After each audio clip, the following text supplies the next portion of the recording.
Hi, I'm Starlett Hill. I am a screenwriter, an actress, director, and producer.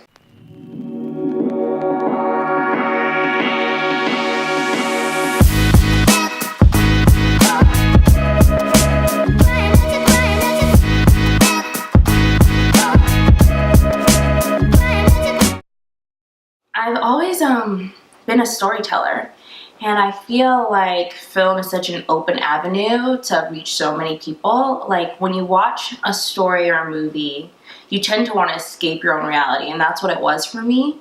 I'd want to be the characters that I saw on the screen, and I'd wonder and be curious about their lives and their stories or what happens after the end. And so I decided to start kind of diving into that world and kind of fell in love. It was called Polly and Polly 2, and I was obsessed because I've always loved music and movies and just the story, and for one, just being a little mixed girl, seeing like this black girl dancing and singing and changing the church, and I'm a pastor's kid, and I fell in love with her story. And then there's so many different dynamics to the movie and the story, whether it's the aunt and her journey, or like kind of like the maids and like their love story on the side, or her and Jimmy Bean. I just fell in love with Polly and the story and just kind of moving through that world. And I think like looking back at it now, that probably was like a high point for me. I know when I met Plume for the first time, I thanked her, and she was with her mom, and I was waiting on them, and I thanked them for that movie and that experience, and for being that like role model for me as a little girl. My goal when I create projects is I don't let anything in my life happen to me that I won't make mean something.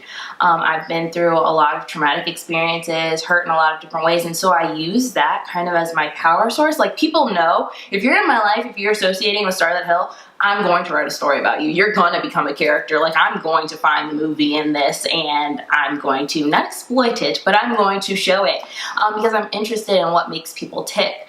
So I know for me, I like to find stories that people don't really want to talk about. I talk about the hard stuff. I talk about rape and abuse and things that hurt and things that people are so prone to keep quiet about that eat you up alive, because I don't want someone to watch my films.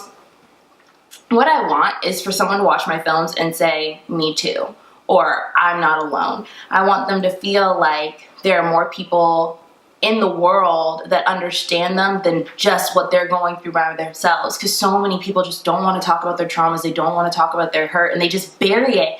And that's what art's supposed to do. It's supposed to bring you back to life, give you a little piece of comfort, and realize like there's more out there than just me dealing with this thing that's destroying me. I work with a lot with teens, and my through line with them is I don't want my history to be her story. So if I can tell my truth and allow some little teen girl, before she gets involved with some abusive knucklehead or goes to that party she never should have been in to begin with, if I can bear the scars that I wear and just allow them to see that they're not alone, maybe it'll prevent it from happening for them too.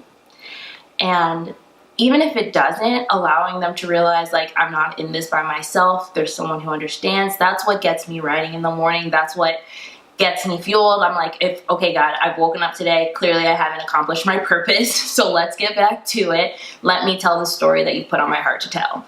Regardless of how hard it is, regardless of whether or not I feel I'm the one to tell it, I feel like it's my responsibility because I'm alive and it's on my heart. So I need to do so. I have a literary manager, so currently we're working on editing a few of my projects. He has set up a few meetings in LA in the next couple weeks.